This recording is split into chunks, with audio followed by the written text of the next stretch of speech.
All right. Should we say hello to the camera? Hi. It's gonna be like an awkward intro. Hey everyone.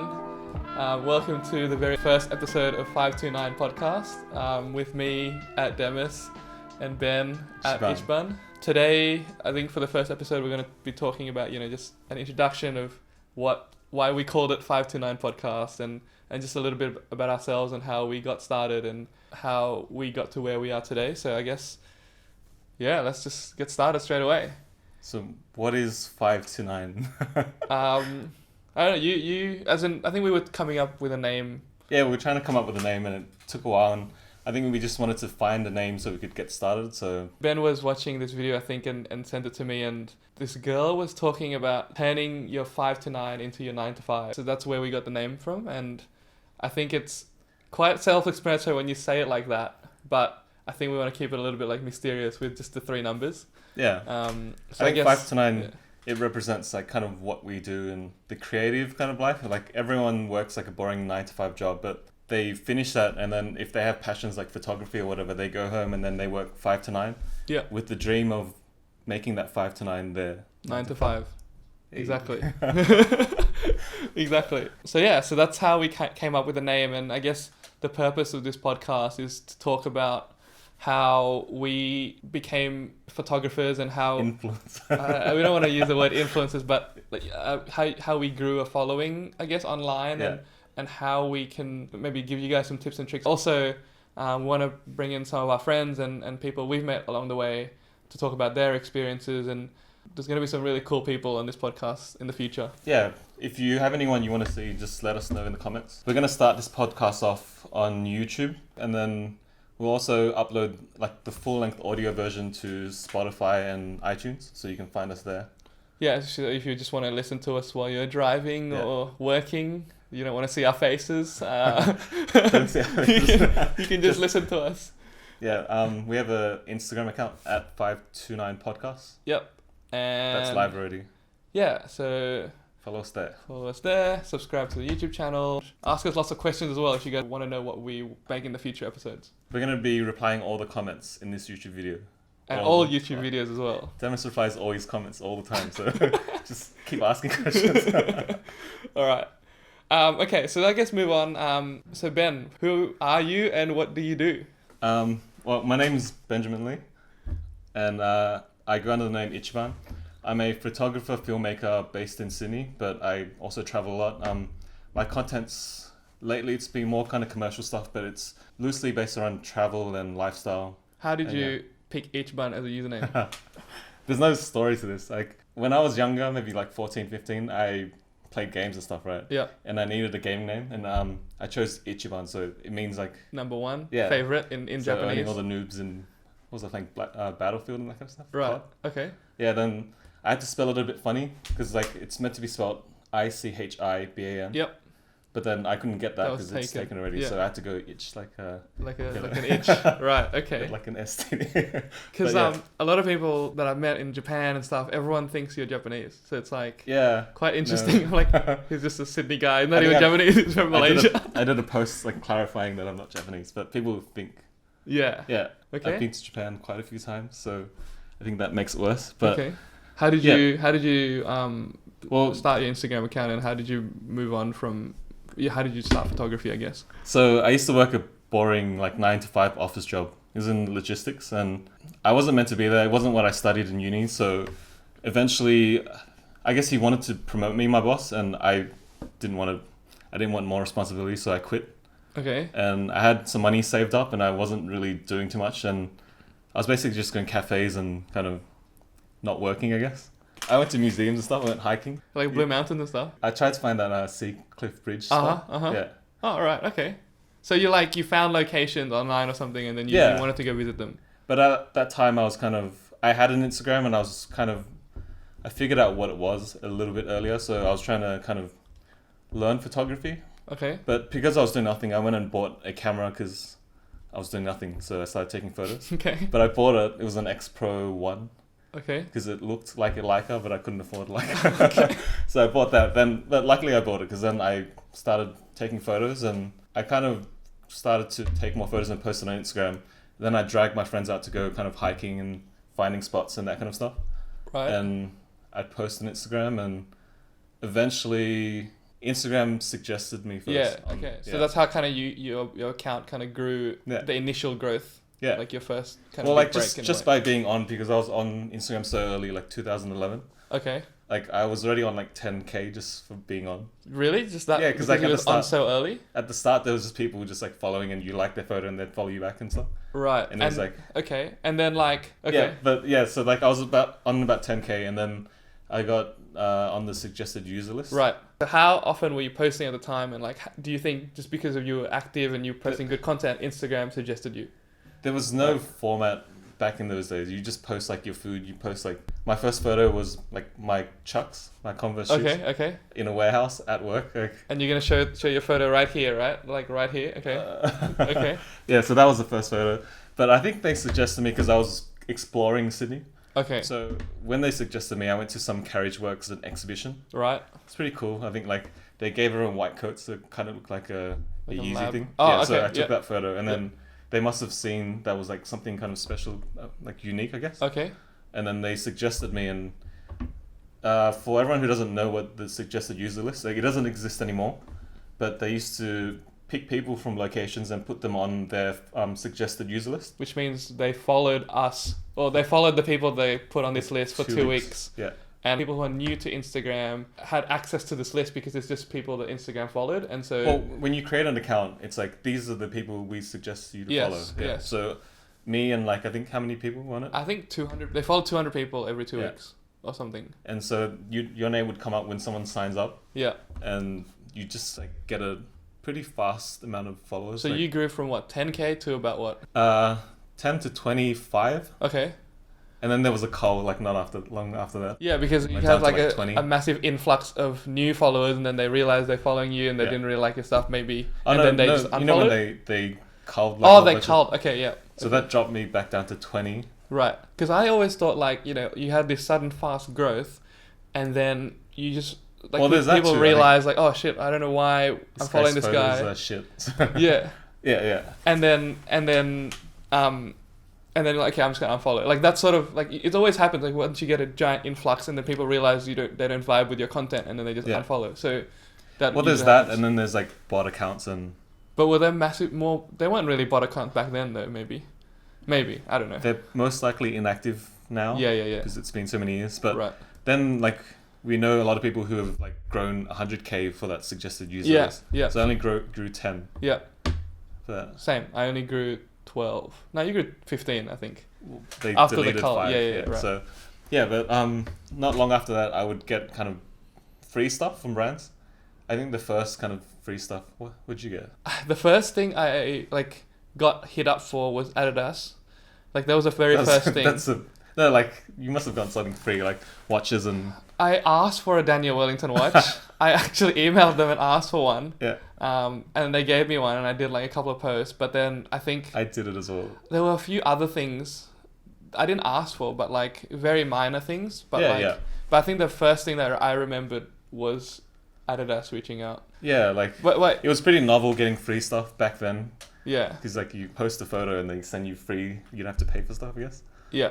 But then after a while, you realize that we should charge and how much money we should. not back then. Yeah, I mean, like, I think you start talking to other people who's also doing the jobs, and they're like, "Oh, you're getting paid for this." So like we all kind of just chat about it and talk about it, and we learn from each other about it. How much should we charge? Yeah, that's a big question, right? Coming from not a photographer to having to charge a client, and you just throw out a number and hopefully they say yes, and yeah, I mean, it's like worked out, I think. also just learning about the business and learning about taxes and all. It's just like a big kind of learning curve for someone. I think we can talk more about Yeah, that of like course. in a proper episode or whatever. But Of course. if you have any questions about that, you should ask them in the comments. Who are you and what's your story? Before I talk more. So my name is Demas Rusli, and people probably know me best from my Instagram account @Demas. My Instagram account used to be called @Demas Rusli, but about a year ago. We can explain the story as well in a maybe future episode. How you got at Demas. Yeah, and I can explain it. But yeah, I managed to land at Demas, and it's been pretty good so far. I started photography at the same time as I started my Instagram account. Yeah. Back in 2012, because my cousin, who's a photographer based in Jakarta, Indonesia, he had a job to shoot a pre-wedding photo shoot for a couple, and he didn't know anyone else in Sydney, so he asked me to help assist him. So like, holding the flash, changing lenses, and like I had no idea about photography. I had no clue about anything, these locations exist and stuff like that. So he was like, okay, so we've prepared a road trip to Snow Mountains and we're just going to go for a whole weekend. And I was like, oh, okay, cool. And like, I was free that weekend. I saw him shooting and I was like, oh, maybe I can start taking some photos too. So I only had a really cheap smartphone at the time, like a really dud one. Yeah. And so I just started taking photos. And anyways, a week later after that trip, I bought my first DSLR. What was it? It was a Canon 1100D. Canon. I didn't buy the kit lens. I just bought a 50mm f1.8 because that's what my cousin recommended. The same cousin I was shooting with, and he's like, "Yeah, just get this one. It's cheap. It's good." I was like, "Okay, sure." And then I was like, "I just can't even zoom in and out." I was like a bit like weirded out. But then that's how you learn, right? How to shoot. You learn to step back. You learn to frame things differently. I still have that lens. I think it's my only 50mm. Yeah, and then you just start. I just started shooting every day. I would like. I probably should say this. I still work in an office. I still work 9 to 5. So I'm still trying to make my. What are you doing? So I do architecture. Yeah. Back when I started photography, I was only in second year uni, and I was kind of obviously just like using photography as a way to, escape uni and like, after you're doing lots of assignments. It was your 5 to 9. Yeah. So yeah, I still work in an architecture firm called FJMT Studio. I've been there for almost 5 years. And about half a year to a year ago, I became part-time. Yeah. Because I started to get a lot more photography jobs and I couldn't really handle both full-time. And so I think maybe slowly I'm stepping away, but I think for now I can still do both. And I don't know, I'm trying to make, improve my YouTube game, and like this podcast might take time. So we'll see how it goes and see how it is. How did you start Instagram? So yeah, I started posting those photos that I took with my cousin that day. Yeah. And then, again, I think after 2-3 years of constantly posting 2 to 3 images a day, I got suggested as well. What, so I was on. What you on? I was on like 2,000, 3,000. Yeah.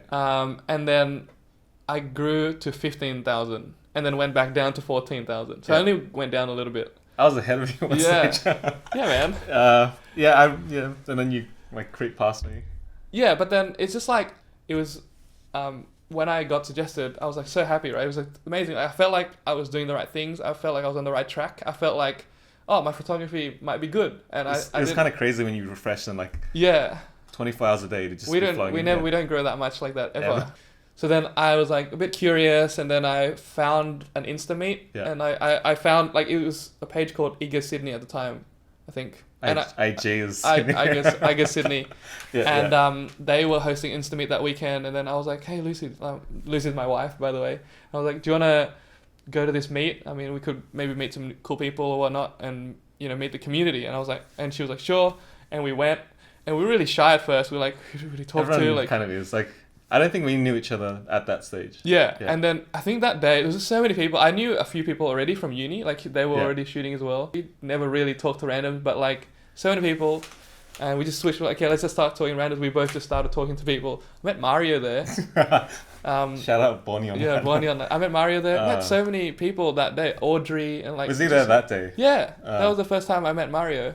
Because I remember, I wasn't there, but I remember seeing all that kind of stuff come up because I was following you and a few other people, not too many, and then you start seeing like you post photos from like those kind of meets, and they started happening more and more. I think there was one every 2 to 3 weeks, I think. And I used to go to all of them, and like we used to be quite active in that community. And then I guess that's how we grew our accounts, right? And then also brands started to work with us, and then so like your stuff gets put on those brand accounts, and once you get features and like there's lots of other feature accounts as well.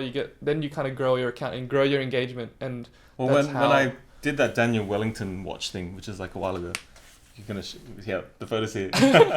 Yeah, but they were on like a few million back then, and that was like a lot. So you got featured on Daniel Wellington? Yeah. Okay.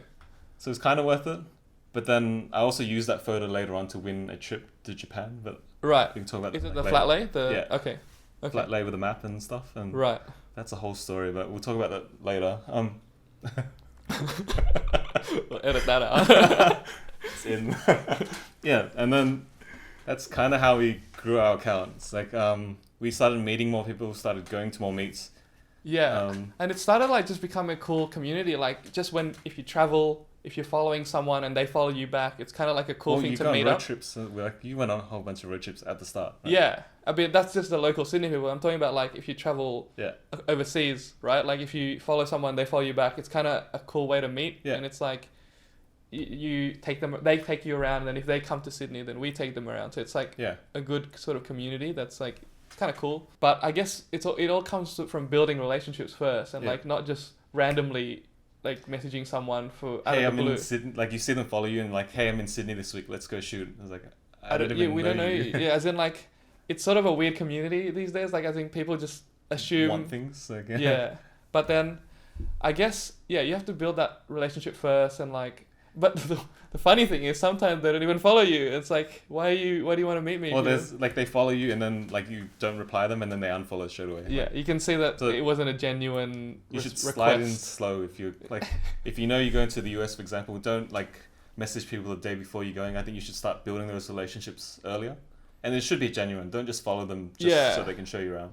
Yeah, or just because they have a big following, right? As in you want to, like we also want to build good quality relationships. Like and we don't care about numbers. We just want to meet the right people as well. Like, but I guess like meeting friends and collaborating and you know cross posting on each other's accounts. So if I tag you and you tag me, that used to work. Like, and your followers would see that he went out to shoot with this guy called Demas, and then my followers would say he went to shoot with a guy called Itchban, and then they start seeing the tags and then they start following each other. Yeah. But I think if you start becoming like really good friends and shooting all the time, then like your followers kind of become the same in a way, like. And that's why it probably doesn't really work anymore. Well, like if they wanted to follow you, they probably would have followed you like months ago. By now. Yeah. So we do a lot of things together. So. Oh, but I guess that was back in the day. Like back in the day, we started. Well, everyone was trying to find accounts to follow back then, but I think like everyone's following enough channels, and for me to follow someone new, they have to be very unique and do something very special these days. I think. Yeah, I think it's just like how much out of the box are you, and how creative you push your work. I think that's why I would follow someone new today. Well, if you meet them in person. Yeah, exactly. Talk about like how Instagram before didn't used to be what Instagram now. I think that's quite interesting to talk about. Yeah, well, when I got on Instagram, like the whole interface was different. I don't know if I can find a photo of how it looked, but I have some. I think I'll share it. You were on Android, right? Yes. So. I think a whole year it was only on iPhone, and so when they opened it up to Android users, like everyone on iPhone was like, "Keep these people off!" Like we don't like them. Yeah, they got annoyed, and I remember I was following this chick, and she was like, "Oh, I'm gonna delete Instagram because like it's not cool anymore." Really? But then they opened it up for that. Okay. And then it kind of grew. There was like a point in time where they didn't know how to display 10,000 followers. So it'd be 1000 like 0, and it'd just like overlap. Just be like So I think it was Justin Bieber was the first dude to kind of hit 1 million. Yeah. So they didn't know how to display his. So just so long. So they had to kind of come up with the whole K and M system, and that's kind of how that started. But you were saying before that you used to just use Instagram for the filters. Like, and then they became not cool, and then you don't use them at all now. Because I mean, people used to post on Instagram, it's like, oh, that's a cool filter. Then you kind of. How did you do that? Like, then you have to download an app to kind of do that, and then you see photos and you start posting like there, and then that's how you kind of get started. Yeah. But then they added like editing tools, and you could like change exposure. And Yeah.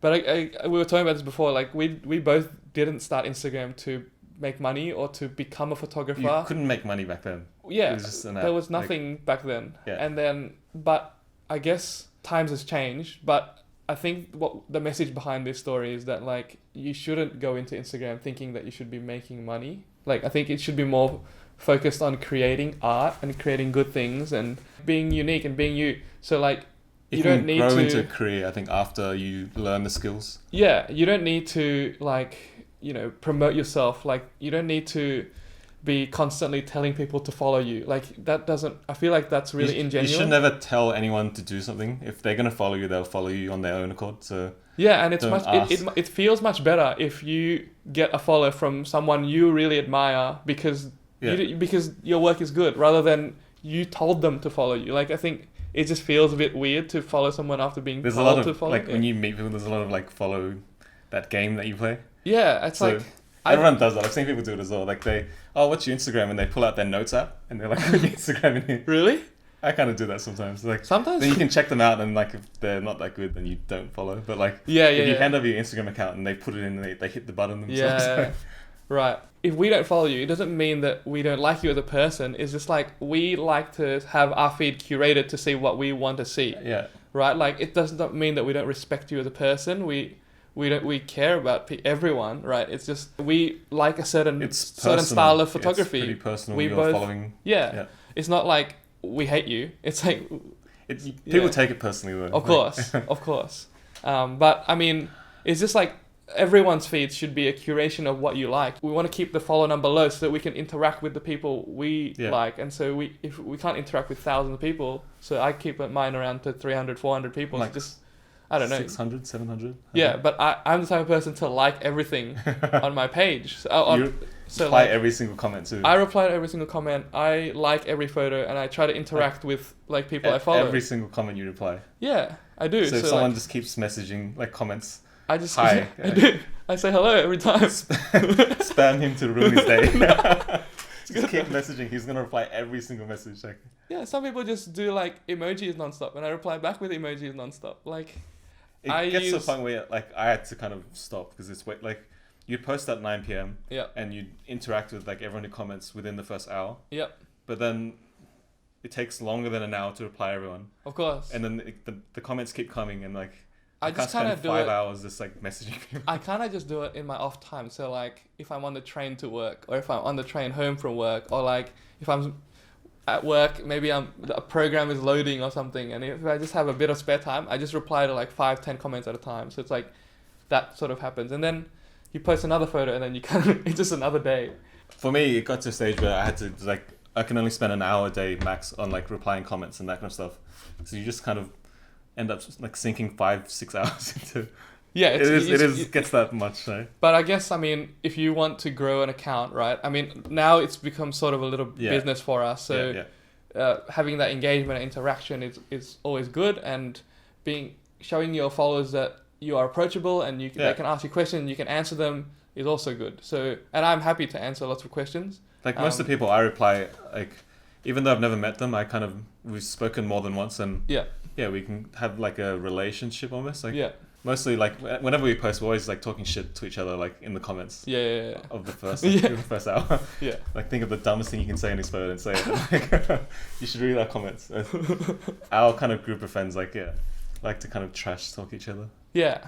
But like, I mean, the group of friends formed by just, these meetups where like one person follows this other person, and then they bring us into a dinner or like a group setting, or like, and then you just kind of form these groups that like.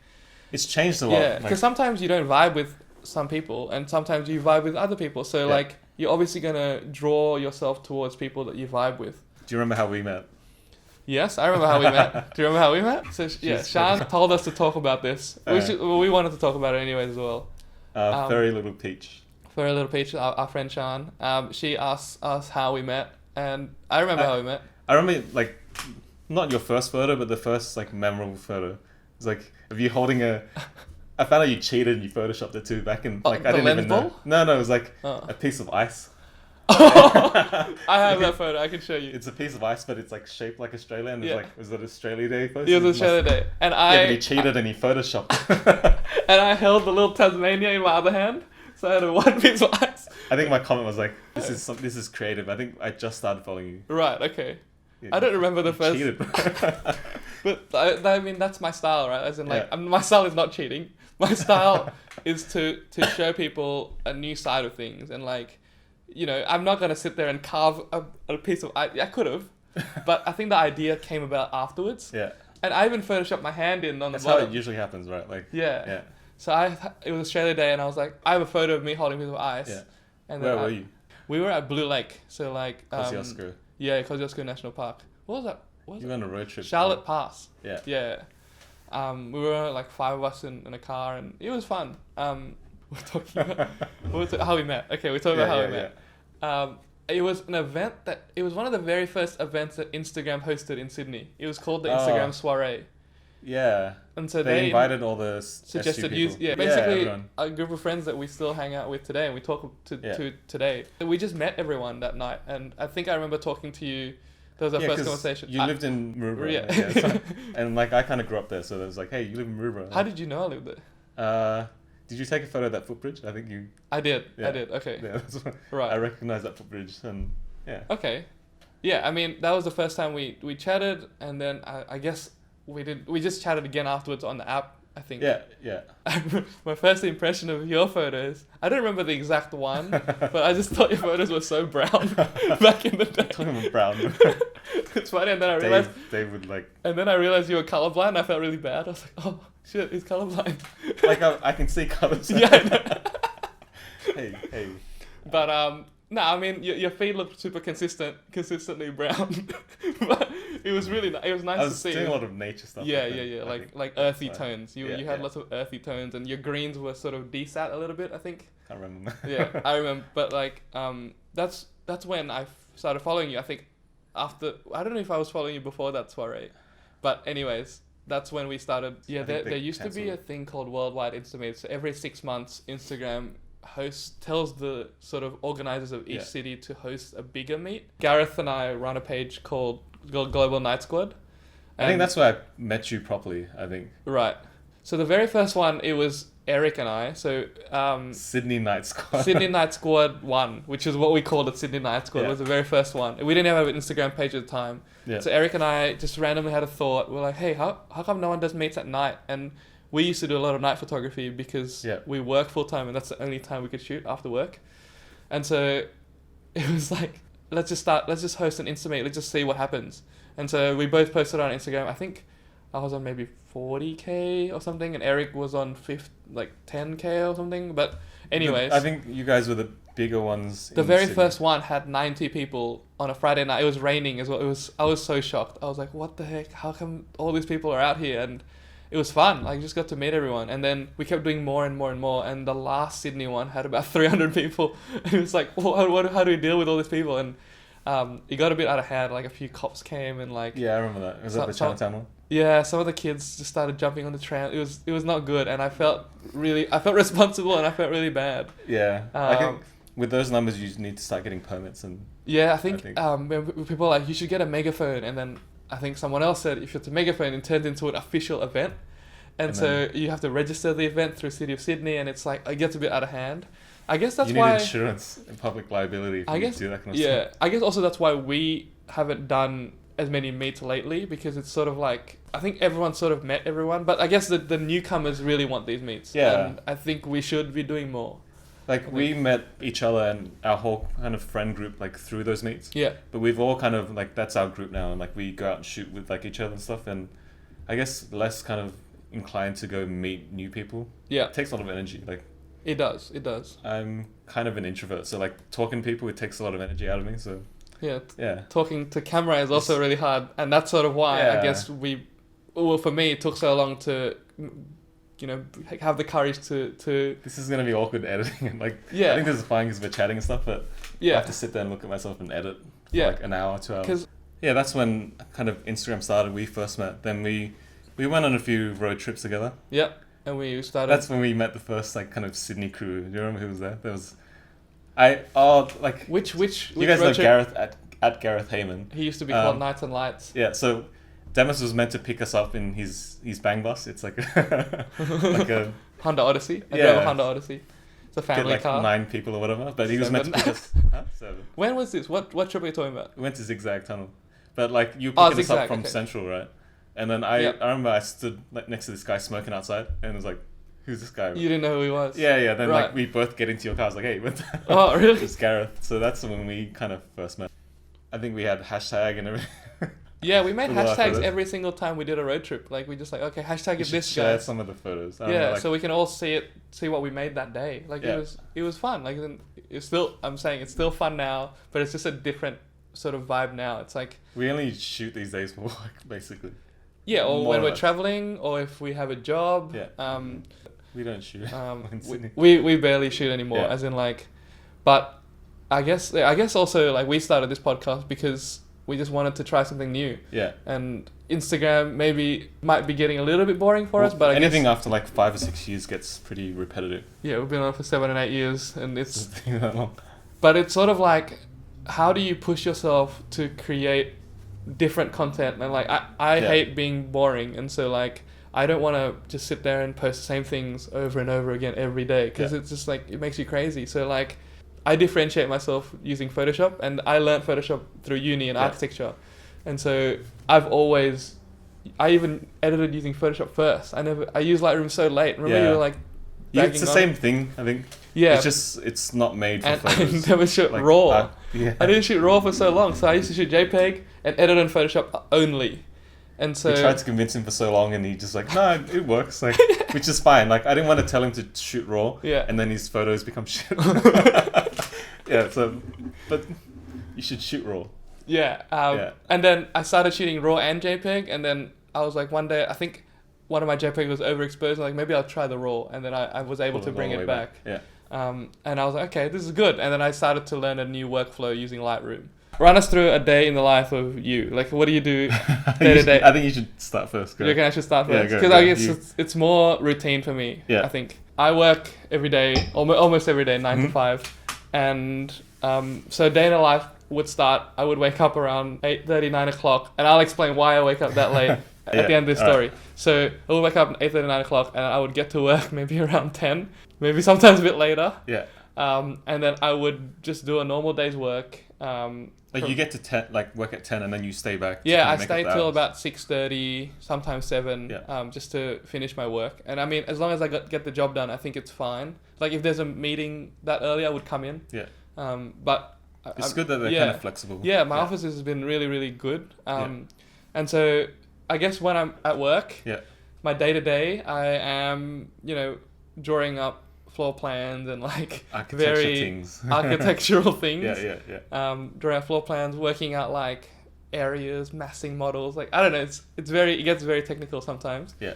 But it's fun. I enjoy it. I really like the people I work with, and I guess that's a big reason why I've stayed You at my wanted to be office. an architect since you were like young, right? Yeah, I wanted to be an architect since I was 9 years old.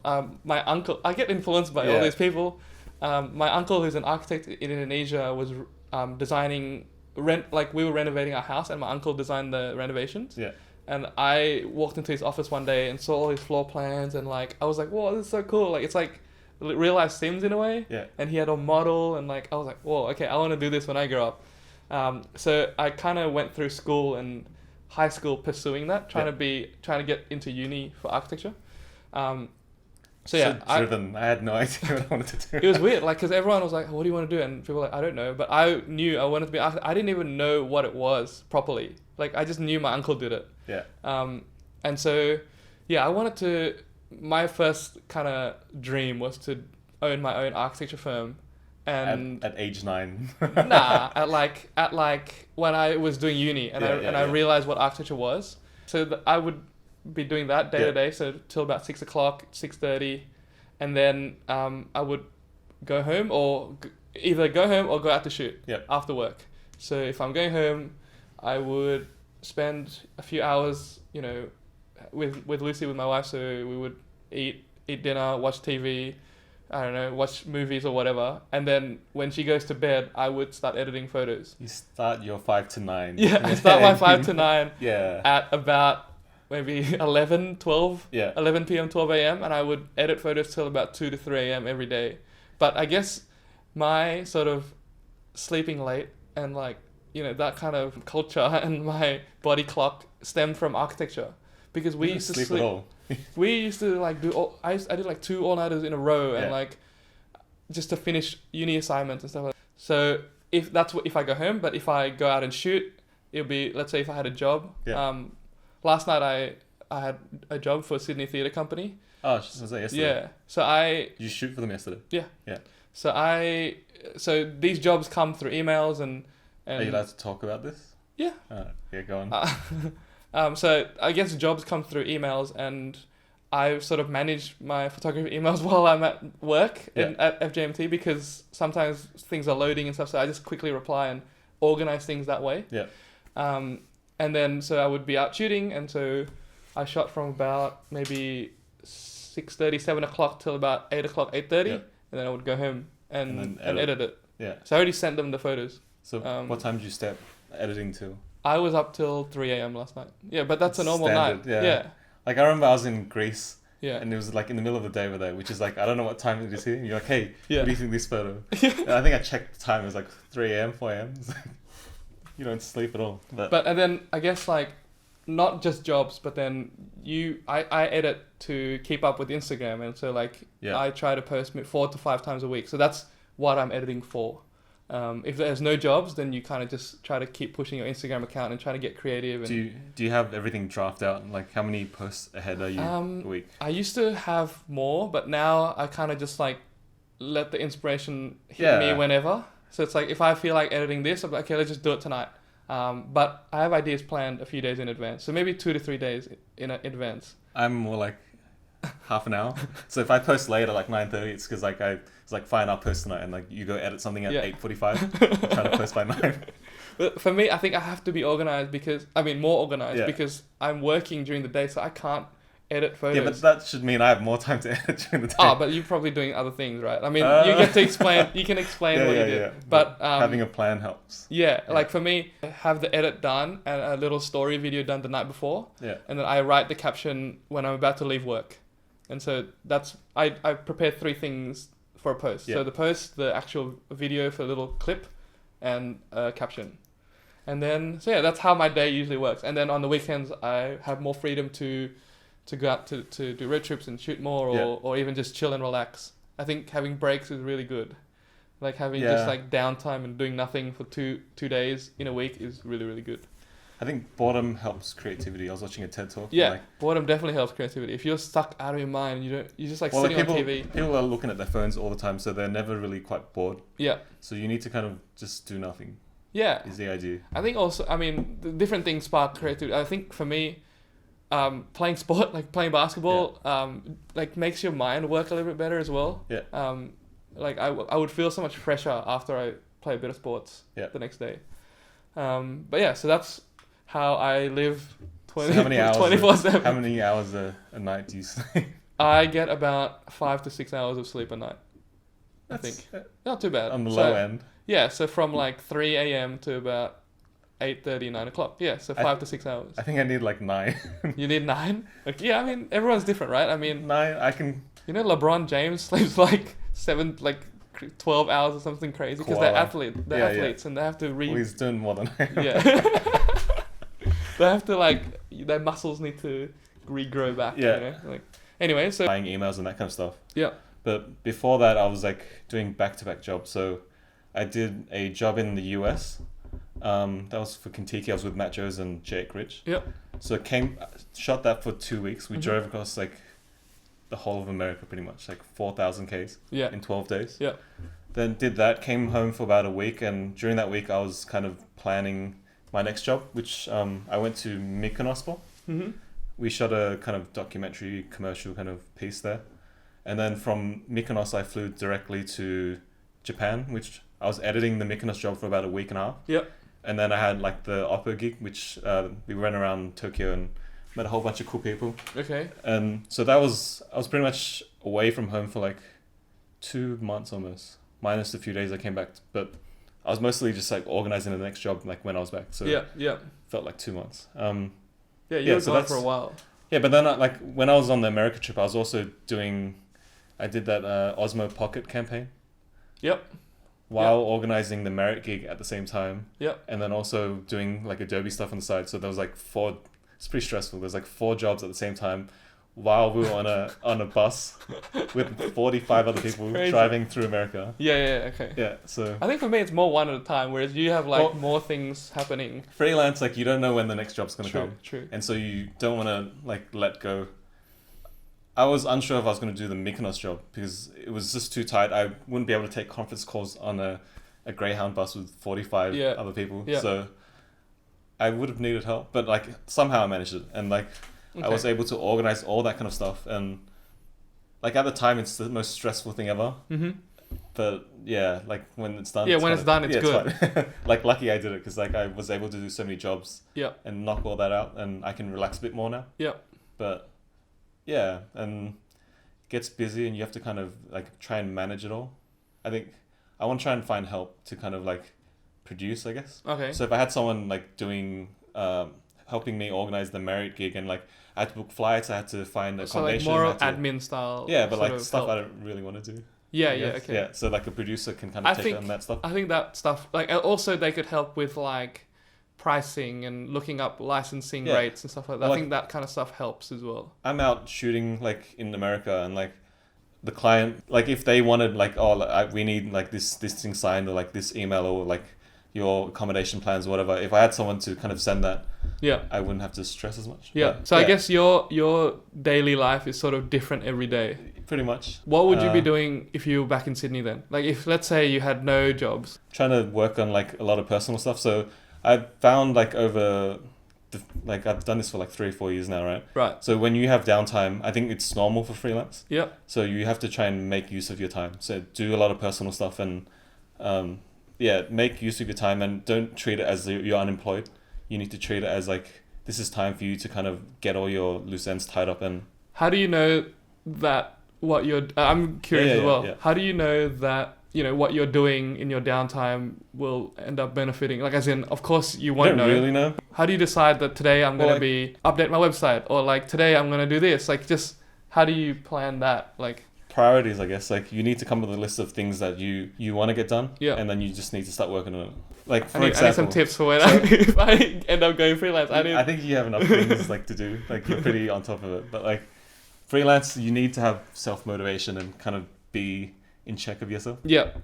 Because it can just turn into like, you wake up, you go eat, and then like watch the Netflix show, and then it's like midnight. It's like, where did my day go? And like for me, I've had quickly turn into like a week of doing nothing. I've had times where like, you know, I take 2 days off work because I had a shoot one day, and then the next day I said I was going to edit it. Yeah.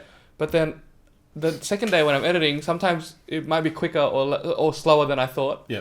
And I was like, I can't really imagine myself doing this every single day. Like, I mean, you're probably not editing every single day. You don't have a boss to tell you what to do, and you don't have deadlines. So like, because sometimes because if I'm at work, there's a set, like lunchtime is around this time. So I would go out with my work friends to have lunch, and it's like a good time to just catch up with people and like. Yeah. Whereas by myself at home, I think I would feel a bit lonely. I was like, oh, like. I have a dog, and I have a second screen that I just like leave a YouTube video running. Right. And it's like it's noise, I guess. Even just like motivating yourself to leave the house to get food or something, right? Like there's times like that I haven't left the house for like a week. Like my beard's all. That's crazy because like I always enjoy like people time, so like I enjoy talking to people and like you're an extrovert if you have to lean. I think I'm more leaning towards extrovert side. So of course I live with Lucy, and at night we get to talk to each other every day. But like during the day, if I'm not talking to someone, it gets a bit boring for me. So when I did the US trip, it's pretty much like with someone like the whole for 2 weeks. Then do you get tired when you have to talk to 45 other people? Like you're sitting with someone next to someone on a bus for like 10 hours a day, and then like out. And then you get to sleep for like a few hours, and then you're back on it. Right? And then like straight after that, I went to Mykonos, and like I was with Jonah and Adrian and stuff. That's fine. But then as soon as I got to like Japan, the first few days, like I didn't leave the hotel room for like but because you were working, you were editing. No, like I just didn't want to be around anyone. Like so that was like I went downstairs to Family Mart, I bought food, and I was just kind of chilling. Watching shows. Okay, but that's good. You need a bit of downtime, right? And especially after all that travel and all that people interaction. You just but then like after 3 days, I had to go out. Like it was too much. Yeah. Went out here and there to shoot and meet some people, and then get back to work. I always find it shooting. I don't like shooting by myself. Yeah. I noticed that. I hate shooting by myself. So like every time I have a job, I always ask if I can bring along an assistant or if there's an assistant fee or something. But like last night, I got Lucy to come with me to shoot.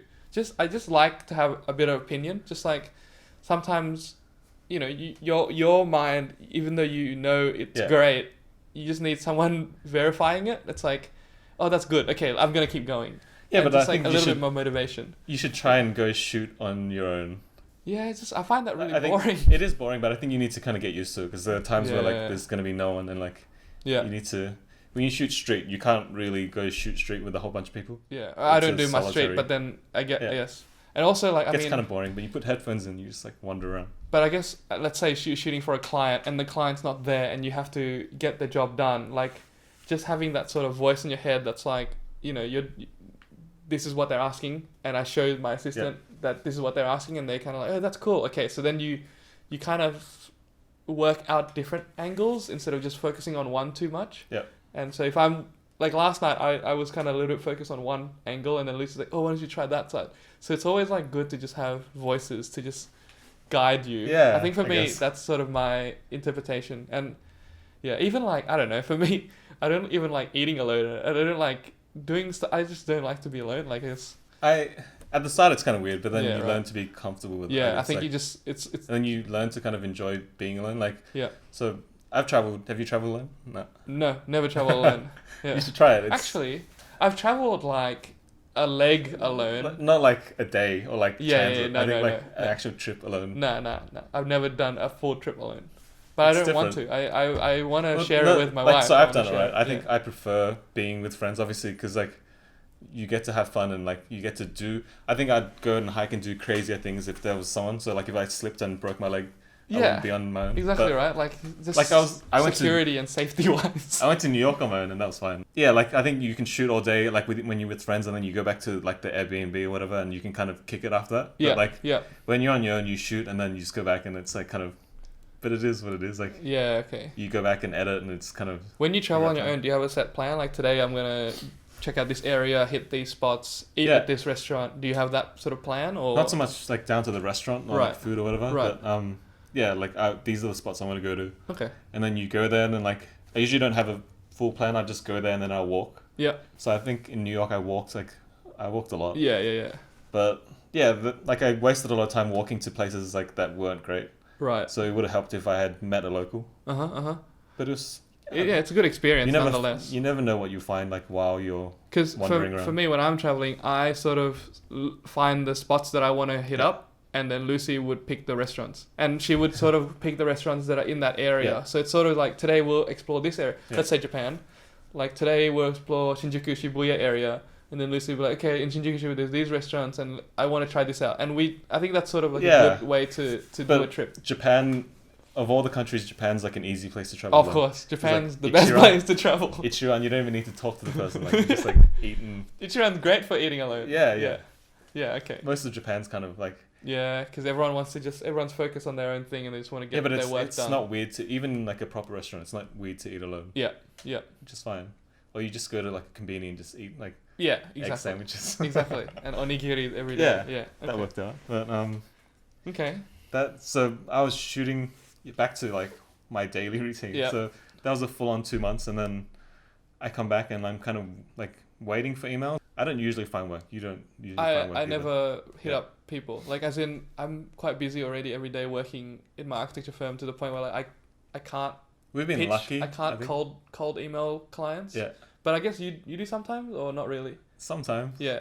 But I guess most of my like significant amounts of work have come from just like people messaging you. Exactly. Yeah. I cold emailed people when I was trying to look for sponsors for my competition. Yeah. But that's about it. Like as in I'm not asking them for money. I'm just asking them for a bit of product and we can kind of cross promote each other. I mean, talking about cold calling you, so that's the only time that's sort of the only times I do it. I've sent out emails and like normally they don't get back to you, like because it hits like a general box and they just ignore it, I guess. But like on this topic, I think you need to find the right person. That's yes. I think we'll talk about it in another episode with how to reach out, I guess. Yeah, because we don't really do it. Yeah, I've done it a few times successfully. Yeah, I guess also when you think about it, like a brand usually already has a plan. Like they're not gonna just like see someone's cold email and be like, Well, they have a budget. yes. And then they've already planned on how they use that budget. And like if you come in from like left side, just like, hey, I want money Yeah, for this great idea. It doesn't really work that way. Like they might put you in the list for future things, but I mean, they're not gonna. Well, they need to go and find money if they want to kind of hire you for that. Yeah. Unless there's fiscal years. Unless the idea is that brilliant that they go for. Yeah, I mean, like it's happened before. Like I'm not saying it's But like timing wise, like there's fiscal years. So like if you're coming in the middle or like at the end, they probably have no money left. But if you're like just before they start planning the next thing, that you might be able to. Yeah, it just depends as well. Yeah, so I'm chilling, waiting for the next gig. I'm trying to edit my video, so that's the next thing. You should subscribe to me on YouTube. What video are you trying to edit?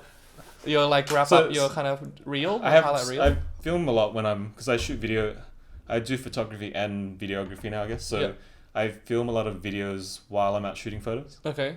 And I have a lot of loose footage from Iceland, US, Japan, New Zealand.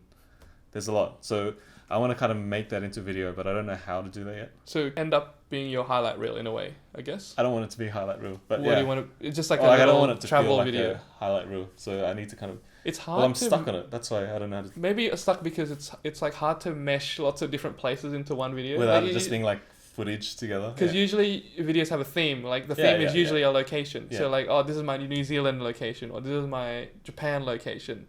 Or you could say like, this is all the streets or mountains that I've been to. Like usually there's a theme, but I guess like trying to mesh everything into one is the hard part, right? I guess. Which is why I'm kind of stuck on it, but I guess that's the challenge. Like, okay. Back on the topic of like using your personal time, your downtime as a freelancer, I think doing personal projects is important. Yeah. Like, I landed one of my bigger clients like through my Japan video. Right. And that was like, I spent like 3-4 months like editing that video. That was one of your that wasn't your very first video. You had a few videos I had like before. A dodgy ass like Tasmania. But I mean, every single video you make is an experience. Yeah. Like I need to learn. Yeah, you should. I need to learn. Are you gonna edit your Hong Kong video? God, I've been saying that for like 2 years now. But like commit right now. It's hard. Like look at the camera and commit. For me now, like if I'm starting YouTube, do I focus on? I mean, you can focus on lots of different things, but like, do I focus on these tutorials? Do I focus on making cinematics? It's your first video. It's gonna suck. Like of course. So don't worry about that. I think. Like I always try and convince people to try video, like especially photographers, right? Try edit your first video. It's different. Yeah. Yeah, it's a lot of work. Yeah. But like, get it done and then see how you like it. Yeah. And if it's like you don't like the process, and because it's a long process. Yeah. Like, it took me months to edit that Japan video. Yeah. Because I had so much footage. But like, I think for me the feeling is more satisfying. Like once you release it, I guess. Than save photos where like, you shoot a photo, you post it. It's like very short lived and. But I mean that's because of Instagram, right? Like Instagram is very instant and very like spontaneous. It only lasts. I mean, I'd compare it to, like if you were shooting a series of photos, that's one video. Yeah. Like that's the same amount of kind of work. So I still think a video is more work. Yeah, but like you shoot one photo, like there's minimum. You edit for like maybe an hour, or whatever. And you're done. Yeah. Yeah. Try it out. I think. Yeah, I mean, like you learn so much, like so many video skills and editing, and like it help us edit these kind of. Podcasts and stuff as well. A week or so ago, we asked our followers some questions. Well, we kind of like hinted at starting this podcast, and we asked what people wanted to see and asked some questions as well. So we've got some questions here. All right, we'll start with at Michael Lung. What photo/video gear do you use? This is probably the most common question we get, right? Yeah, I think definitely. So I think it doesn't matter, but at the same time, like you use it every day, and like it kind of does matter in that regard. Yep. It doesn't matter as much as people think it matters. Yep. But basically, I shoot on Canon. I have a 5D4. Mm-hmm. I've started doing more video work, so then I picked up a Blackmagic Pocket Cinema 4K. BMPCC 4K. Yep. That's mostly for video work. I have a whole bunch of lenses. I have a drone, Mavic 2 Pro. Yep. And that's about it. I have a link with like all my gear on my website, so I'll link it. You can go check that out in detail. Yep. What do you shoot with? Yeah, I think, like you said, I think gear is not as important as people think it is. Like, as in, if you have a camera, it doesn't mean it's a bad camera. It could be any camera. I think smartphones... Yeah, smartphones today are amazing cameras. Yeah. But what I'm saying is, like, if you're used to a certain system, like, you don't have to all the way change all your system to something else. Or, like just work with what you have, and then if you think that other camera might be better for you, and then people ask us, what do you think of this camera? But we have no clue. I don't know what you like to shoot. Like if you like to shoot fashion models, you should probably get like a medium format camera. But also not just that. It's like I have no idea about other camera brands. Yeah. I only know what I use. Yeah, you're not much of a gearhead. Yeah, I only know how to use my own gear, and I don't know anything about Canon, Nikon. I don't know much. Yeah. So if people ask me, I can't really give good advice. Yeah. But anyways, I shoot on a Sony A7R2. Yeah. And I always carry around 3 lenses with me, which is a 12 to 24, 24-70, 7200. So, and I also recently got an extender, the teleconverter. So I feel like I got 12 to all the way to 400 everywhere I go. Yeah. And then I also have a Mavic 2 Pro drone. Best drone ever. It's really good. Yeah. And then a smart controller as well. I carry a Manfrotto. You can grab it if you want. I carry a you can carry, the drone is there too. Dusty ass. So this is the controller here, and that's the Mavic 2 Pro drone. Show and tell. Anyway, so I also carry a tripod, which is the Manfrotto B3, because I do a bit of time-lapsing and night photography and long exposures. Yeah. And yeah, so I don't really have that much gear, but it's what I use and what works for me. My collection's been growing because of video. Yeah. It's pretty technical, but like I think you can buy a camera and then use it to the point that you figure out all the kind of shortfalls of it. Yeah. And like where you could get like more benefits from something else, I Yeah. guess. But always like you have to use it first to find that out. I think like the reason you would buy a new camera or a new lens is always to like, if you can't do something your current camera can do.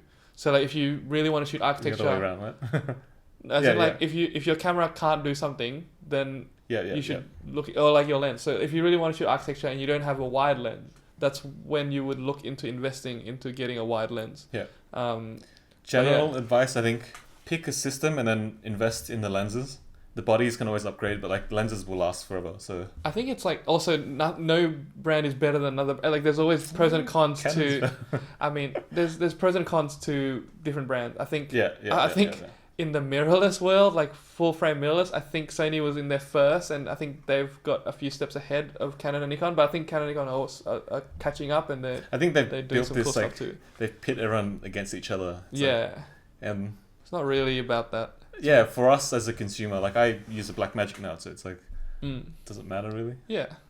But I like Canon. Okay. Yeah, I mean it's fine. Like, and I'm into the Sony system as well. So it's like whatever you use, just use it to the best you can. All right. Next question.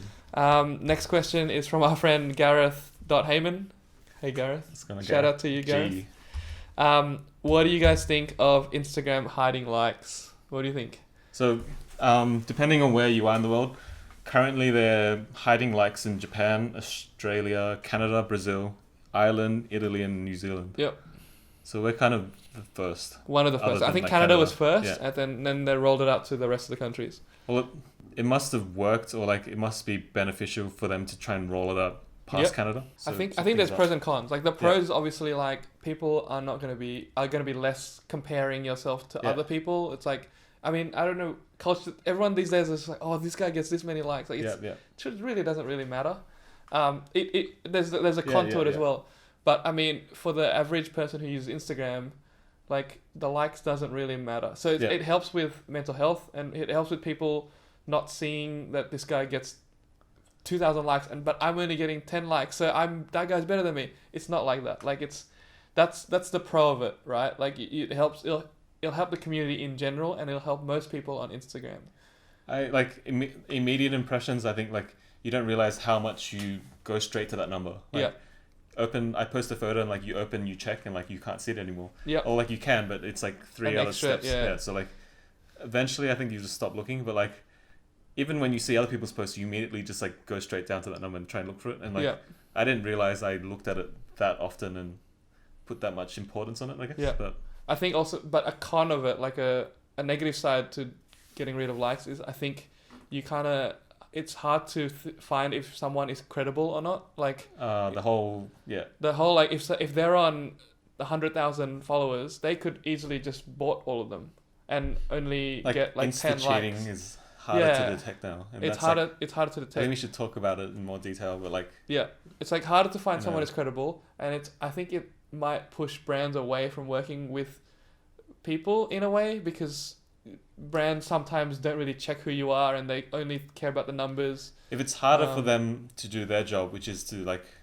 avoid cheaters and actually get their money's worth in paying you to do a sponsored post, then they're gonna shift towards like just boosting on Instagram. Yeah. Which has kind of been the trend lately. I think like So now that's gonna push like, especially the lazier brands that don't want to do that kind of like work to find out if a influencer really does good work or actually has good engagement and good content.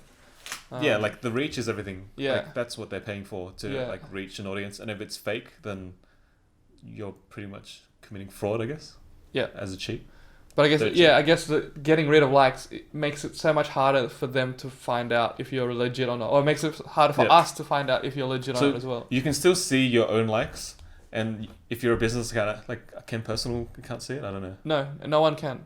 No, like your own account. Oh yeah, everyone can. Everyone can so see your own you likes. go into your insights and you can still look at your own kind of likes. So they're still there and you can still see the number. Yeah. So if you were to work with a brand, I think in the future they'll come to you and they're like, hey, what's your insights? And then you have to try and send that all to them. But the problem with that is that people can cheat, and like in the lead up to working with a brand, they can just like buy 20,000 likes for a photo. Yeah. And then if you have a high number of followers, you look legit. Yes. When it could all be like all fake. Bots and kind of but fake I think numbers. As of today, you can still see likes on the web. Yeah. So you could. But that's like when it rolls out, they're gonna get rid of that. I think so. Yeah, when it rolls out. But I don't know. Right now they're saying it's just a test, so we'll see if it sticks or not. I think it's a scheme by like Facebook. Do you think so? Yeah, I think so too.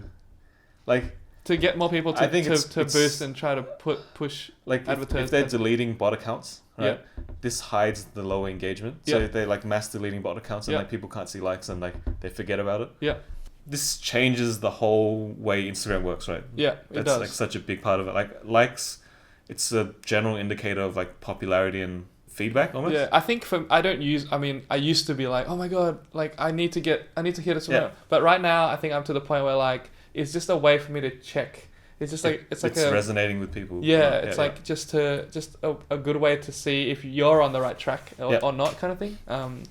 But something this big and it's changing like an app that's used by 1 billion people now. Yeah, like it definitely would have went past Zuckerberg and his mates. Of course. And they wouldn't have approved it if it wasn't like beneficial for them as a company. Yeah. Okay, Shulgi asks, how do you get good at editing and how do you find inspiration?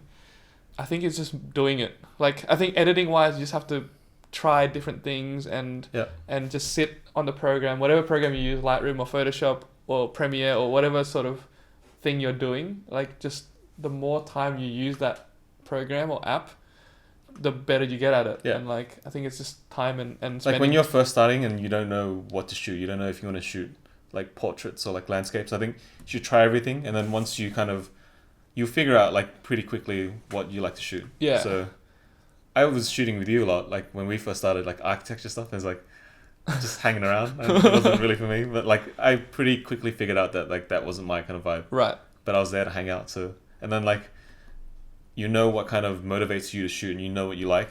But the only way to find that out is if you try everything and do it a lot. And then, editing. Yeah. The best way to get good at something is to do it every day and do it all the time and be passionate about it and push it. And like, even if you're at first copying someone, it's okay, but like you want to try to step away from copying someone. So, but you learn those skills by copying someone first, and then you try to take it one step further. We're at Adobe Max. Remember Questlove? Yep. On the stage, like he was talking, I think he was saying like, when you do something and like you're doing it and like you're editing photos or whatever. Yep. Like, when you lose track of time and it's been like 7 hours and you're still editing and you haven't realized that time's passed, I think that's a good indicator of like you're doing something that you like doing. Yeah, and you're trying to figure it out, get to the final outcome, but like you just lose track of time completely. That happens to me so much. Like you wouldn't be able to do something you hate, like accounting or whatever, and then like lose track of time. You're actually always going to be looking at the clock if you hate something you're doing, right? Like that was good advice from Questlove. Yeah, and I think also that affects questions that people are asking, like how much do you spend on these photos, like how much time do you spend? Wait. Yeah, so I guess it leads to we haven't answered the how do you find inspiration part? How do you find inspiration? I consume a lot of photos, so being a photographer myself, but I also like looking at photos and stuff, right? Yeah. So I try to put time aside and actually consume photos and not just look at them, but like kind of think about what I like about them, what I don't like about them, and if I were to do it, like what would I do differently? Yeah. I have a mood board that helps a lot, like looking at other people's work and stuff. But I also know people who don't look at other people's work. Yeah. There's that kind of, so whatever works for you, I guess. But I mean, inspiration comes from everywhere. Even like just walking on the street, or like watching a movie, or watching a TV show, or like. I like movies. Yeah, Cinema's a good spot. It doesn't have to be a direct inspiration as well. Like, I mean, some of my edits look like Inception or Doctor Strange, that kind of stuff. Like, it's more direct. But then there's other things where like an effect in this one movie helps you think about an effect on something else. Like, lots of different things. You remember my cardboard photo? Yeah, what was that? So I found it on Twitter. I'll show it. Yeah, show it. The idea was like kind of you're tearing away a wall or whatever. Yeah. And then like you get to see something on the other side. Yeah. But then I got all the comments saying like, why are you hiding in a cardboard box on a beach? Why are you hiding in a cardboard box on a beach? You look like a hobo. Creeping on people. Okay, so leading back to the question before from Bhaskar Minor 07, how much time do you spend editing each photo? I try to spend as little time as possible. Yeah, of course, but like so average, if you shoot a photo right, shouldn't need to edit it that much. So like all the lighting and everything's kind of perfect, and you just do a few tweaks and. But how like often is the setting perfect? Is the like it's for me it's not very often. It's not very often. Yeah, but I think my better photos is when usually you find the right conditions and that kind of stuff. Yeah. Okay. How long does it take you to edit a photo? I think I agree. Like, as in, if the settings are perfectly really good, so you don't have to do much. Yeah, but for me, I think time is always not on my side. So if I'm shooting, I really just want to get the shots that I need so that I could potentially use it in the future. If it's not awesome, like the sunset's not like perfect, or like if the conditions are not perfect, then like I just try to get these photos so that I could potentially use it for a future edit. Well, we do that a lot. So like if we're shooting, say, a temple or whatever, and there's people standing where we don't want them. Yeah. Like if we know we can just remove them later, like instead of standing there and waiting for everyone to move and that kind of stuff, we'll take the photo, and then knowing our skills in Photoshop, we can Once they move, you can just take another photo of it without them there, and then just replace that. Yeah.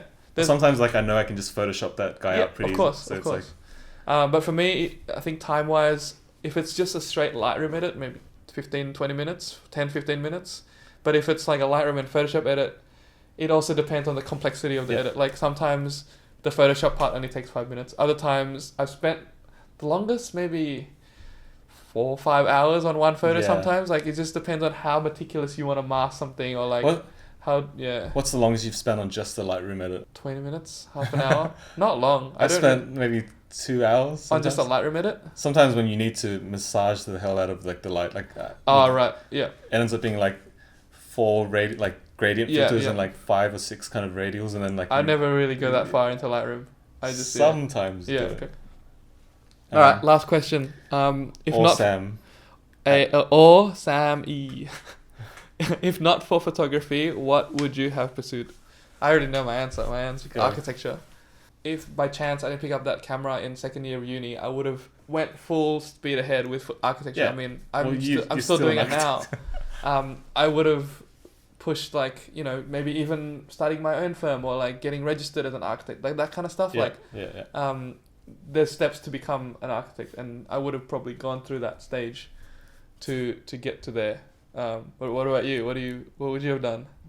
Become a bum. I don't know, to be honest. Like, I studied IT arts in uni, and then I was working a part-time job like while I was in uni to kind of keep up costs or whatever. Yeah. And that was in logistics. Yeah. And then I finished uni. I got stuck there they were paying alright, and I was like out partying and stuff. So it's like it paid for my drinks, I guess. Okay. And then I quit, and then I fell into this. Yeah. So I've only really worked like 3 jobs in my life. Because I don't know, when you're a kid, you go like, I want to be a fireman, I want to be a doctor. I don't know. Not that I remember. Do you have any like... I was playing games and stuff. What are you doing? Do you want to be a gamer? I don't know. I don't know. But like I'm kind of lucky that I fell into this because everything's kind of worked out. Yeah. Yeah, I mean, things work out, right? Like people's lives are all different, and everyone is at a different stage in life. So you just have to. I think go it's through okay to your not stage. know what you want to do. Of course. People can be like 50, 60 and then they figure it out. Of course. So what's our plans for 529 podcast? I don't know. I guess it doesn't matter. We work it out as we go. I think we need to test things and like. I think for me, I want to have a goal. Like, as in the goal would be to reach 10 episodes or like 20 episodes or something like that, right? And then like build it up using seasons. So like, let's say we have 10 episodes per season. Yeah. And then week by week, and then, have a bit of a break, and then we release another season. As far as like where we're taking it, I guess like I want it to be kind of a creative conversation. I think I'm super interested in stories and like how people got to where they are, and like also I'm really interested to learn from other people. Yeah. Like I learn a lot from them as well. So just chatting to people and meeting people, and on top of photographers, there's also going to be Sean, who's an illustrator. I hope to get like a few like travel bloggers or something. Don't limit it to just photography. Yeah, so just like everyone who's creative, who's like living their best 5 to 9, right? Like that's the people we want to get. Cool. All right. I guess that's all the time we have for today for this episode. If you guys want to check out future episodes and see what guests come on to 5 to 9 podcast. If you have any guests that you want to come on, like comment below as well. Make sure you guys like, comment, and subscribe. And so, I mean, this YouTube channel is definitely the place where we'll probably put most of the stuff on it. Yeah. But there's also going to be iTunes and Spotify as well. I think that will be the audio only version. So if you're commuting and stuff, that might be better. But, right. That's it. Updates, you can go to our Instagram. It's at 529 podcast. Yep. And see you guys in the next episode. Peace.